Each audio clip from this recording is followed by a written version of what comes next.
Assalamualaikum warahmatullahi wabarakatuh. Bagaimana kabarnya anak-anak?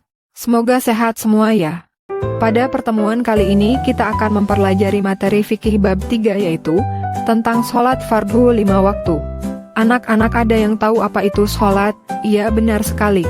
Sholat adalah cara kita berbicara kepada Allah, berterima kasih atas nikmatnya, dan meminta ampunan atas kesalahan kita. Sholat juga membantu kita menjadi lebih baik dan lebih sabar. Langsung saja pada pembahasan yang pertama yaitu pengertian sholat. Secara bahasa, sholat adalah berdoa atau meminta kebaikan. Sedangkan menurut istilah, sholat merupakan semua perkataan dan perbuatan tertentu yang dimulai dari takbir dan diakhiri dengan salam.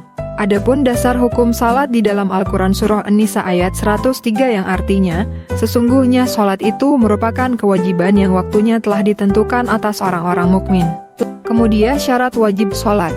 Dapat kalian perhatikan di sini, syarat wajib sholat yang pertama adalah Islam. Sholat merupakan rukun Islam yang kedua, sebagai orang Islam, hukumnya wajib untuk melaksanakan sholat, sedangkan non-Islam, itu tidak wajib melaksanakan sholat. Yang kedua, balik, artinya orang yang sudah cukup umur untuk melaksanakan perintah Allah dan menjauhi larangan Allah. Ukuran balik laki-laki ketika berumur 15 tahun dan sudah bermimpi, wanita ketika umur 9 tahun dan sudah haid.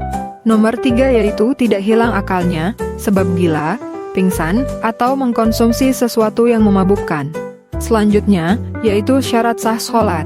Yang pertama Islam, kedua mumayyiz, artinya seseorang anak yang telah mampu membedakan mana yang baik dan buruk.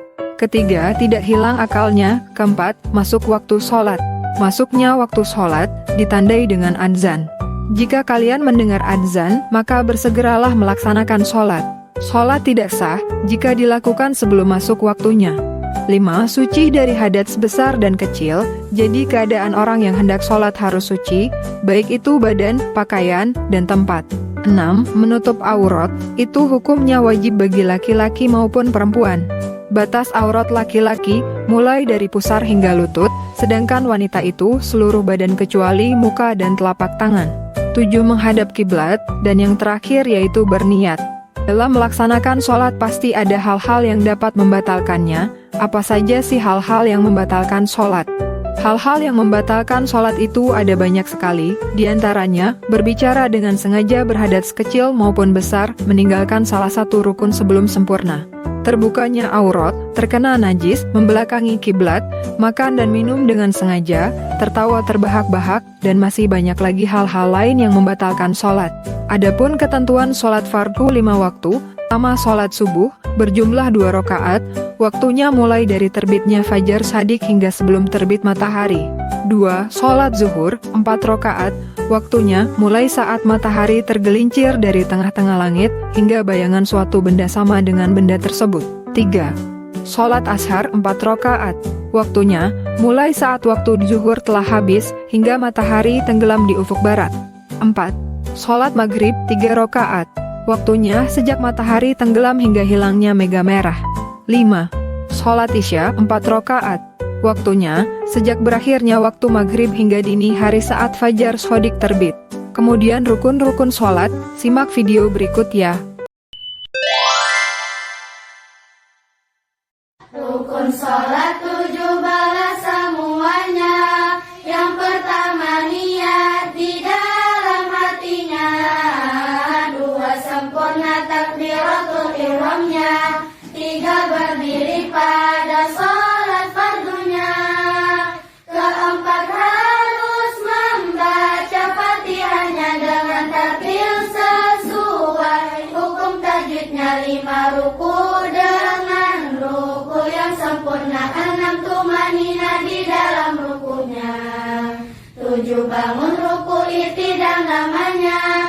8 tumanina di i'tidalnya.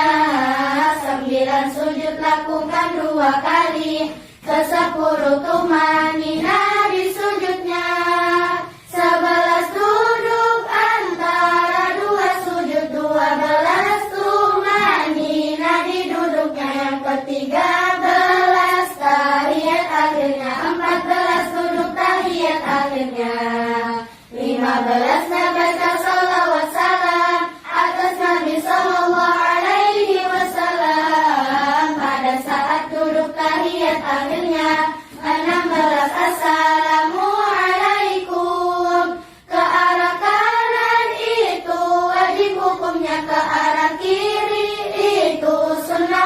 Yang 17-nya tertib haruslah paham. Itulah macam-macamnya rukun sholat.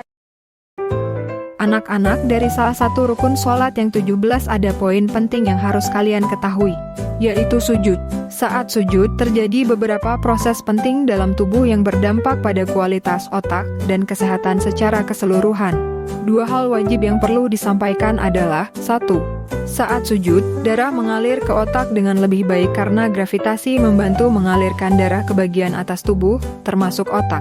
Hal ini meningkatkan oksigenasi dan nutrisi yang diterima oleh otak, sehingga dapat meningkatkan kualitas fungsi otak. 2. Sujud dapat meningkatkan oksigenasi otak karena posisi ini memungkinkan darah mengalir lebih lancar ke otak. Dengan demikian, otak menerima lebih banyak oksigen dan nutrisi yang dibutuhkan untuk berfungsi dengan baik. Semakin berkualitas sujudnya, semakin berkualitas pula otaknya, karena sujud dapat meningkatkan kualitas sirkulasi darah dan oksigenasi otak, sehingga dapat meningkatkan kualitas fungsi otak. Sebelum mengakhiri pembelajaran ini, di sini ada tugas yang harus anak-anak kerjakan. Alhamdulillah, telah selesai pembelajaran pada pertemuan kali ini. Sampai di sini dulu pembelajaran kita pada hari ini. Semoga apa yang disampaikan bermanfaat untuk anak-anak semua. Sampai jumpa di pertemuan berikutnya.